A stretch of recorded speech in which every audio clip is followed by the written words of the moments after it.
Slide seterusnya. Baik. Jadi mencari ilmu itu wajib. Mencari ilmu itu wajib. Dekat mana ada hadis Nabi yang masyhur kalau kita tengok, talabul ilmi faridatun ala kulli muslim. Ini sangat masyhur. Menuntut ilmu itu wajib. Wajib ni fardu ain. Bila fardu ain ni tak mengaji, tak menuntut, jadi haram. Lawan wajib haram. Kita dah tak kenal Tuhan. Kita dah tak ada ilmu. Dia banyak habis masa melayan nafsu. Malam-malam buta. 20 duit dunia tengah malam ni. Ni pukul 10 minit ni, 10.30. Tek masuk dalam WhatsApp kita. Kita promote lagi produk kita. Malam buta promote produk apa bang? Siang sudah dah. Malam ni mengaji. Zikir ke, buka Quran ke. Bukan suruh melolong. Malam-malam buta, waktu malam ni waktu ibadah. Kalau boleh waktu malam ni, hindarilah sembarang maksiat. Sama ada maksiat mata, sama ada maksiat telinga. Maksiat mata ni banyaklah. Telinga duduk dengar benda-benda kebukaan tu. Lagu lah, apalah, mata duduk tengok benda-benda haram, TV lah, benda tak ada faedah. Sebab waktu ni waktu beribadat. Sebab tu waktu ni Allah bagi ketenangan. Malam ni tenang je malam. Untuk kita beribadat kepada Allah. Kita pula bila sunyi, nak hiburkan hati, buka lah bukan-bukan. Tengok bukan-bukan. Tengok filem, tengok apa-apa lagi. Tahu-tahu mati tengok filem tu. Macam mana? Berapa ramai orang mati tergolek depan TV. Sebab dia tengok TV mati. Kita ni kalau boleh tak nak mati dalam sujud. Kalau boleh nak mati syahid, nak mati dalam rokok, nak mati dalam solat, nak mati dalam tengah baca Quran. Itu kematian yang indah. Bukan kematian dalam duduk dalam maksiat. Apa saja kena faham. Ni kena faham benda ni. Baik, jadi menuntut ilmu itu wajib, mana fardu ain. Bagi siapa? Bagi lelaki dan perempuan. Yang mana yang katakan wajib? Ilmu yang macam mana? Yang katakan wajib ni ilmu macam mana? Yang diketahui ilmu tersebut adalah ilmu ma'rifah. Itu yang wajib. Iaitu ilmu tauhid. Ilmu tauhid yang mana? Yang menyampaikan kepada hakikat tauhid itu sendiri. Iaitu ma'rifah kepada Allah. Itu dia katakan awwaluddin ma'rifatullah. Awal-awal agama itu adalah ilmu, adalah ma'rifah. Itu dikatakan semulia-mulia ilmu. Iaitulah ilmu tauhid. Bukanlah kata ilmu itu tak elok. Tak. Ini nak cerita dulu. Kan? Jadi yang diperintahkan jadi wajib sebab ilmu tauhid ini, apa dia? Hakikat dia itulah musyahadah. Makna musyahadah tu berintai-intai dengan Allah Subhanahu Wa Taala. Iaitu apa? Ilmu qurbah. Yang ilmu yang kembali balik kepada Allah. Tempat asal kita tu. Ilmu apa? Ilmu qurbah ni. Itu kena musyahadah. Bila kita dah mengenal akan Allah Ta'ala, maka sentiasalah kita duduk di dalam ingat kepada Allah. Buat kerja apa pun ingat kepada Allah. Ingat apa pun balik kepada Allah. Itu sangat-sangat penting. Maka dengan sebab itulah yang dikatakan ilmu mengaji menuntut ilmu ni yang wajib tu adalah ilmu yang kita kena kembali kepada Allah. So jadi di sini yang sangat penting. Maka adapun ilmu-ilmu yang lain itu ilmu-ilmu yang zahir. Ilmu-ilmu yang zahir tu adalah yang diperlukan hanya ilmu-ilmu untuk melakukan ibadah dengan sempurna sahaja. Seperti ilmu fiqh. Dalam kitab ibadah tu, itu dipanggil ilmu yang zahir. Untuk apa? Untuk menyempurnakan akan amal-amal fiqh kita. Kan ada 5 hukum situ. 5 hukum situ dalam kaedah hukum taklifinya, wajib, sunat, harus, haram, makruh. Sebenarnya ni sebagai nak menyempurnakan akan amal-amal ibadat kita. Yang ni kena. Manakala ilmu yang jadi wajib tadi juga adalah ilmu tauhid. Ilmu sangatlah penting. Maka sebab itulah bila berlakunya kewajipan begini, maka kita kena terimalah. Sebab itulah hukum mengambil talqin. Hukum mengambil talqin, kewajipan kalimat taqwa yang kita sebutkan. Kalimat taqwa atau kalimat tauhid atau kalimat syahadah tadi untuk menghidupkan hati adalah wajib berdasarkan kepada hadis Nabi ini. Yang Nabi sebut, talabul ilmi faridatun ala kulli muslim. Yang Nabi sebut ni, sebab apa? Sebab yang ni wajib, mengambil talqin tu wajib sebab berdasar kepada apa yang Nabi sebut. Menuntut ilmu tu, menuntut ni berarti pergi cari, dah jumpa, terima, ambil, pakai.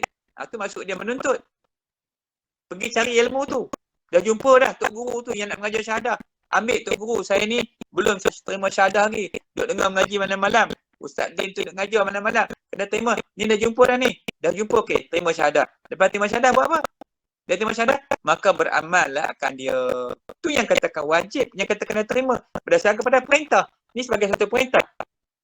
Sebab kalimah ni kalimah agung. Sebab tanpa menerima dua kalimah syahadah, tadi saya sebut, maka kekallah kufur maksiat tu di dalam hati. Dia tak akan keluar. Melainkan dengan masuknya iman, Islam, ihsan dalam hati. Sebab hati kita ni satu je. Bila ada iman, Islam, ihsan, maka keluarlah kufur maksiat. Selagi iman tu tak masuk, kufur kekal kat situ. Sebab tu bila selagi kufur tu kekal kat situ, maka terbitlah, maka akan terzahirlah segala perangai-perangai buruk dalam sifat-sifat mazmumah. Akan kekal lah sifat-sifat sombong, bongkak, takabur, riak, sum'ah, hubbud dunia. Tu semua sifat-sifat yang dikeji oleh syarak, semua ada. Walaupun dia semayang. Semayang pun dah tak jadi apa. Sedangkan selalu kamaru itu muni sedih. Semayanglah kamu macam mana kamu kata, aku semayang kata Nabi. Kita cuba nak buat macam Rasulullah semayang. Tapi semayang tu tidak mencegah daripada kemungkaran. Sebab apa? Masih kekal dengan sifat-sifat yang disebut 10 sifat yang dicela oleh syarak tadi kita sebut tadi. Sombong masih ada, takabur masih ada, perangai buruk masih ada, suka hina orang. Kalau sekarang, zaman sekarang orang panggil apa?